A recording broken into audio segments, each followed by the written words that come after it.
lógico para una mente tan desgastada como la de este sujeto. Ella necesitaba crecer. Así, Henry decidió crear 4 versiones animatrónicas de distintas edades de su hija. Cada edad, una faceta de vida: infante, niña, adolescente y adulta, dándole comienzo a las Charliebots. Y sí, sé que se pueden estar preguntando, ¿en dónde encaja todo esto con los juegos? ¿Por qué no aparece ninguna de estas versiones de Charlie, ni siquiera en algún minijuego de por ahí? Bueno, tranquilos, ¿sí? Si bien no hay repercusiones visuales de esto, simplemente sirve para conocer más a Henry y que no quede como una simple figura que solo cumple el papel de ser el socio o el amigo de William Afton. Henry estaba tan desolado con su pérdida que al crear la primera versión animatrónica de Charlotte puso dentro de ella a la muñeca de trapo y usó los discos ilusorios para hacerse creer a sí mismo que en verdad su hija seguía allí. Luego de esa primer Charlie vino la segunda. Esta sería un animatrónico con el cuerpo de una niña de unos 5 a 7 años y quien reemplazará a la primera versión, que será reutilizada como un juguete de armario. Incluso esa primer Charliebot en el futuro será producida en masa por Fazbear Entertainment. Pero en el presente, Henry entendió que su nivel de locura era demasiado y empieza a tener breves momentos de baja cordura, donde se cuestionaba a sí mismo sobre si lo que hacía era lo correcto. Pero quien no se cuestionaba absolutamente ni un poco lo que estaba haciendo era William, porque al ver que su plan había funcionado enterándose de que Charlotte estaba en el cuerpo de Puppet, le despierta aún más el interés en saber cómo funciona el temita este de las almas y los animatrónicos. Quizás ese 1984 no pudo averiguar cómo incursionar más en esto, pero al año siguiente, un suceso lo cambiaría todo. Para 1985, Henry termina el cuerpo animatrónico de la tercer Charlie y comienza la construcción de la cuarta versión de su hija. Pero algo pasa, y poco a poco va despertando de su locura y toda esa sensación de impotencia comienza a transformarse en ira, infectando a esta última versión y dejándola siempre encendida, haciendo que esté consciente en cada segundo y observando a todo a sus alrededores, desde un simple dibujo en la pared hasta cómo Henry le hacía juguetes a la segunda versión de Charlie, lo que comienza a provocarle envidia. Es así como una noche, la cuarta versión intenta matar a la segunda Charlie debido a los celos que tenía provocado porque Henry siempre le prestaba más atención. Para suerte de la versión más chica, Henry logra salvarla justo a tiempo y decide arreglar a este último modelo. Pero al entender que estaba hecha con ira, sabe que no tiene arreglo y abandona tanto a esa Charlie como a todo el proyecto, quedándose sin su familia, sin sus Charlies y marchándose, recuperando su cordura. Mientras tanto, algo dentro de William se estaría impacientando al ver que las mismas tácticas que usaba con Crying Child no funcionaban en Mike. Por eso decide ir al denominador común de sus 2 experimentos exitosos. Si en ambos casos había resultado que eran niños quienes se fusionaron con objetos, quizás ahí estaba el secreto. Por eso, William empieza a secuestrar chicos que son abandonados o maltratados por sus familias, claramente víctimas fáciles de engañar, y así les presentó a Rory. Rory era tan solo un niño de 7 años que se ve atraído por la figura de William, y eso lo podemos observar en el minijuego Midnight Motorist, en donde podemos especular que jugamos como el padre de Rory, primero llegando a un bar para emborracharnos y luego, ya en casa, nos encontramos con unos diálogos agresivos por parte de esta persona para, al ir detrás del hogar, observar una ventana rota y unas huellas de cómo Rory se escapa con Afton usando el disfraz de Spring Bonnie, alejándose de su familia, una que simplemente viendo los diálogos podemos intuir cómo lo maltrataban y yéndose sin saberlo junto al hombre morado. Y a ver, sé que puede parecer bastante aventurado decir que este de acá es el padre de Rory porque hay miles de interpretaciones a este minijuego, pero lo que sí podemos asegurar es que este no es William Afton en absoluto. Y por una simple razón, la huella que podemos encontrar coincide con el modelo del traje de Spring Bonnie, por lo que si este es o no es el padre de Rory o es alguien más, es irrelevante. Lo que el minijuego quiere que tengamos en cuenta es cómo William secuestraba a los niños. Al final, Rory es encerrado en la misma casa falsa en donde alguna vez estuvo Crying Child para terminar siendo un experimento más de William. Pero a ver, pensemos que en algún momento Afton va a tener que dejar de hacer estos secuestros ya que se veía muy expuesto a ellos. Recorrer kilómetros y kilómetros para secuestrar niños y encima salir de la comodidad del restaurante.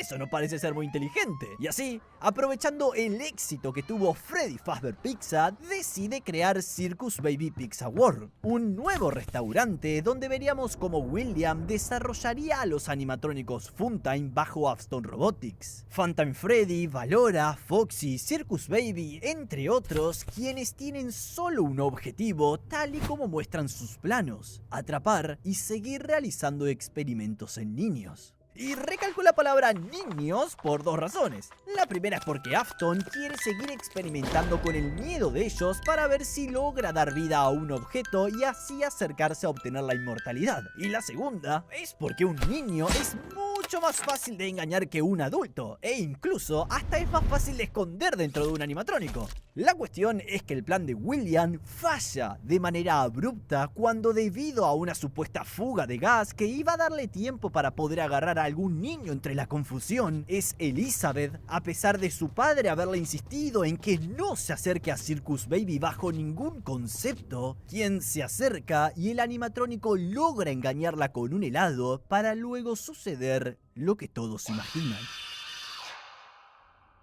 Debido a esto, Afton cancela el proyecto de Circus Baby y mantiene un perfil bajo durante un tiempo, por lo que decide ir a lo simple, a lo que siempre tuvo que haber hecho: conseguir los niños dentro de la cadena de restaurantes que fundaron con Henry ya hacía unos años. Así, usando el traje de Spring Bonnie, es como consigue tener a sus 5 víctimas que tanto ansiaba. La primera fue Susie. Ella fue engañada por Afton debido a que él sabía que la niña hacía poco tiempo perdió a su perro supuestamente debido a un choque automovilístico. Esto fue la excusa perfecta para decirle que él sabía dónde estaba su perro y Susie terminaría dentro de Chica. El segundo fue Jeremy Jr., un niño del cual no tenemos mucha más información más allá de que es quien posee a Bonnie. El tercero fue Gabriel, a quien le gustan mucho los videos con albóndiga y lo importante es que está metido dentro de Freddy. Como cuarto tenemos a Fritz Jr., del cual sabemos que tiene pecas y no mucho más, aparte de que está dentro de Foxy. Y por último, Cassidy, una niña con el cabello largo y negro, quien es la quinta asesinada por Afton y posee a Golden Freddy. Todos estos niños fueron puestos uno por uno en los distintos animatrónicos que podemos ver en el minijuego Give Gift, Give Life, donde Puppet salva las almas de cada uno de los niños colocándolas en un animatrónico. Esto comprueba la teoría de William y ahora logra confirmar al 100% lo que suponía desde la muerte de Elizabeth. Por supuesto que las alarmas en la ciudad habían sido encendidas y esto lo podemos ver en los diarios colgados en Freddy Fazbear Pizza, el lugar donde todos los hechos sucedieron. Dentro de los diarios vemos que William está siendo investigado como posible culpable de los hechos, pero que al final, como se muestra en un monitor, nada fue probado en la corte, lo que dio lugar a que Afton quede libre sin ningún tipo de cargos. Pero la franquicia de restaurantes no se salvó, y así es como todos los Freddys cierran definitivamente para 1985. Algo que, como supondrán, a William no le importaba mucho, y en la emoción por haber comprobado lo que tantos años y crímenes le habían tomado, asesina a un sexto niño del cual desconocemos cómo terminó con él. Pero sí sabemos cómo es su rostro y su nombre: Andrew. Él es a quien Afton nunca debió matar y quien terminaría poseyendo a Golden Freddy junto con Cassidy. Pero si bien es verdad que William tenía un problema de tener que lidiar con el espíritu de un niño que quería la venganza, por culpa de todo el caos, maldad y agonía que fue provocando, dentro del pelotero abandonado del restaurante empieza a surgir una entidad la cual por el momento llamaremos Agony. Una fuerza caótica y oscura que se alimenta del sufrimiento. Afton, en su plan por seguir en búsqueda de la inmortalidad, decide llevarse parte del metal de los endoesqueletos animatrónicos con el fin de experimentar en sus oficinas. Ahí es como tras varias pruebas descubre el remanente, una sustancia que la podía obtener gracias al metal de los animatrónicos poseídos, casi como si el metal fuera una especie de conductor para esta sustancia, tal como el cobre lo es para la electricidad. Y por eso decide abrir Circus Baby Entertainment and Rental, un servicio de animatrónicos para eventos privados. Este lugar a partir de ahora va a funcionar como la base de operaciones de William, pero no por mucho tiempo, ya que si bien Afton nunca fue condenado, la policía le seguía sus pasos y es por eso que decide con urgencia irse del lugar para nunca más volver. Y para ser sinceros, lo hizo en un timing casi guionado, porque justo cuando Afton emprendía la huida, en ese mismo 1985, Agony, que recordemos es una criatura que se moviliza por el dolor y el sufrimiento, logra encontrar a la fuente perfecta que lo represente, a una de las Charlie Bots que Henry hace tiempo había abandonado, a la cuarta versión de Charlie, creando así un nuevo ser, uno que no tiene límite moral alguno, uno lleno de odio, Eleanor, quien de a poco iría causando muertes por donde caminara y depositando las almas de sus víctimas en las pelotas del pelotero del cual Agony surgió. Obvio que Henry nunca se enteró de esto. Hacía meses que había dejado a un lado todo lo que tuviera que ver con las Charlie Bots y permaneciendo lo más lejos posible de todo lo que le haga recordar a su antiguo negocio y a su ex socio. Por eso, en una decisión final, Henry decide cortar todo lazo con su anterior vida, vendiendo Fazbear Entertainment a un comprador. Pero no sin antes crear un sistema de reconocimiento facial para una nueva gama de animatrónicos, los Toys, y una vez finalizado, decide marcharse de la compañía.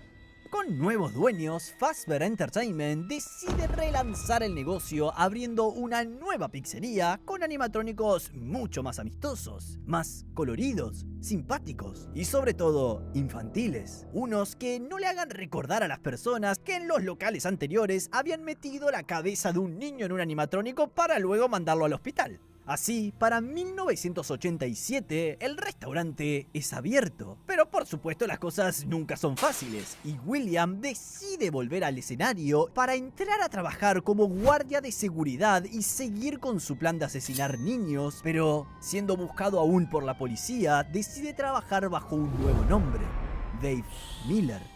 Para ese entonces, William ya no era el hombre robusto que habíamos conocido en un principio. Su apariencia se había deteriorado, estaba más delgado, más pálido y con una expresión desagradable en su rostro. Dave sabía que el restaurante había colocado reconocimiento facial en los Toys como un método de confianza para darle más seguridad a los clientes y que no volviera a suceder lo de hace unos años, por lo que tenía muy en claro que en cuanto pisara el lugar, las almas lo iban a reconocer. Es por eso que vacía una máscara de Freddy y la usa para sobrevivir durante toda la noche. De igual forma, el reconocimiento facial, las tecnologías y herramientas innovadoras que implementaron los nuevos dueños no detuvieron el plan de William y logra asesinar otros 5 niños dentro del restaurante, siendo los que vemos en Save Them. Esto provoca que Eleanor sea atraída por toda esa agonía que William había causado y se manifieste a través de los Shadows. Y hablando de niños, ¿recuerdan a Jeremy Jr., el segundo niño y quien posee a Bonnie? Bueno, su padre es Jeremy Fitzgerald, quien al ver que la investigación criminal de su hijo había quedado en la nada, él mismo decide empezar a investigar. Por lo que cuando este nuevo restaurante es abierto, Fitzgerald decide ponerse en modo detective y un 7 de noviembre de 1987 entra a trabajar como un guardia de seguridad. Todo con la intención de encontrar nuevas pistas sobre el crimen no resuelto.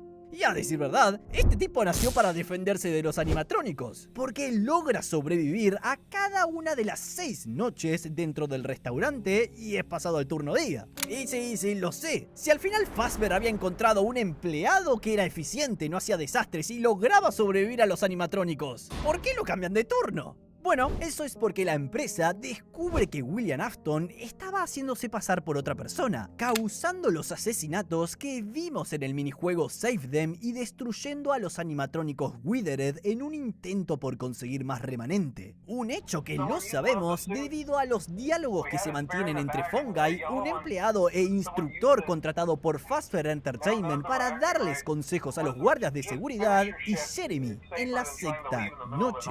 Ya durante el turno día, Jeremy es atacado por Mangle destrozándole el lóbulo frontal y terminando en coma, causando la mordida un 13 de noviembre de 1987.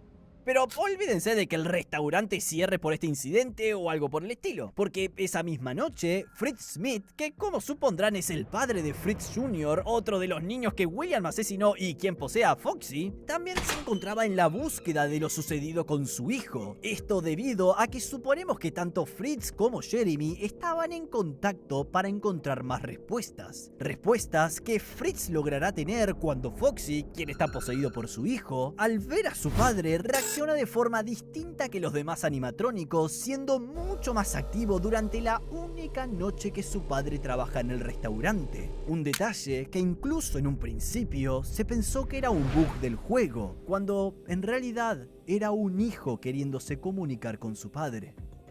Esto despertaría la curiosidad de Fritz, por lo que decide investigar a los animatrónicos y al examinarlos, el olor a muerto de estos se le termina pegando a su cuerpo y es despedido por el personal de la empresa en su primer día de trabajo.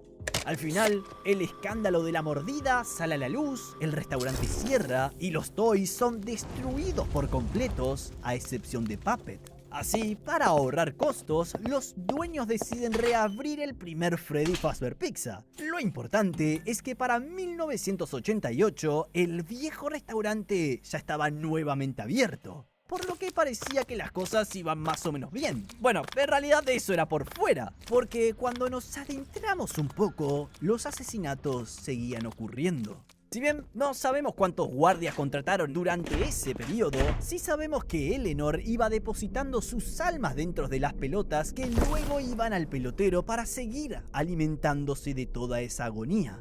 Fueron 5 años que Fazbear pudo salirse con la suya, teniendo muertos que lograban encubrir debido a que nadie nunca los encontraba. Pero para 1993, las cosas cambiarían. En esa fecha, debido a los fuertes rumores entre la gente de que nadie nunca debía trabajar como guardia de seguridad en ese restaurante, Fungi es quien toma el puesto solamente por una semana con el fin de grabar mensajes para los siguientes guardias y que a estos se les facilitara su tarea. El problema es que a partir de la 4ª noche, los animatrónicos se activan. Escucharía ruidos, se alarmaría, pero ya era demasiado tarde para él, quien en sus últimas palabras nos dice: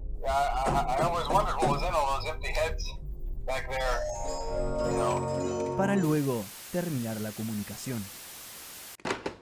Un puesto disponible otra vez. Y debido a la falta de dinero, sumado a la curiosidad de entrar al restaurante que alguna vez fue de su padre, Michael decide ingresar como guardia de seguridad. Ahí es cuando Fazbear le entrega el Security Logbook, el cual Mike le cambia muy apropiadamente el nombre a Survival Logbook, un libro que lo conservará durante años. Y para suerte, todo le sale bastante bien. Solo tuvo que seguir las indicaciones que Fungi llevó a grabar antes de su muerte y el chico logra sobrevivir 6 noches como guardia de seguridad. Durante esos días, al quedarse dormido en su trabajo, Mike tiene varias pesadillas producto de los experimentos que su padre hacía con él. Experimentos que no tuvieron resultados, pero sí que lo afectaron.